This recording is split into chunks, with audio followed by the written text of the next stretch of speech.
Madame la Présidente.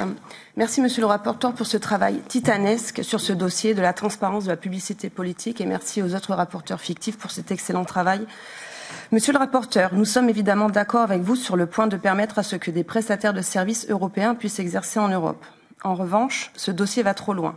Je pense notamment aux articles de 14 à 18 qui peut croire à l'indépendance d'une autorité à Paris ou à Bruxelles en matière de publicité politique.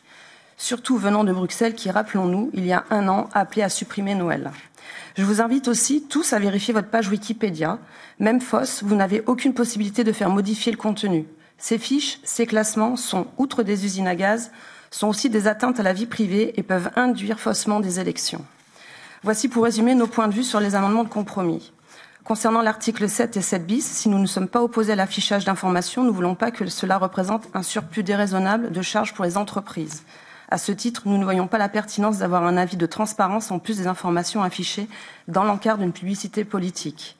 Concernant les bibliothèques pour les publicités politiques, article 7 TR, comme vous le savez, nous ne sommes pas favorables à cette bibliothèque.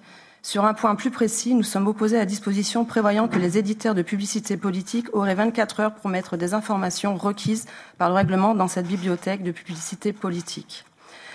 Concernant l'article 9, nous avons ici une opposition politique à cette procédure de dénonciation avec un rôle appuyé attribué aux signateurs de conscience.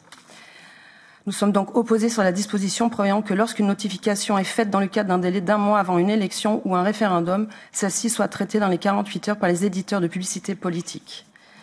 Concernant l'article 15, les autorités compétentes et points de contact, je regrette que notre demande concernant les situations où un prestataire de services de publicité à caractère politique fournit des services dans plusieurs États membres alors qu'ils exercent ses principales activités dans un autre État membre de publicité politique, où nous souhaitons que chacune des autorités nationales concernées ait des compétences pour l'application, le contrôle de l'application du règlement.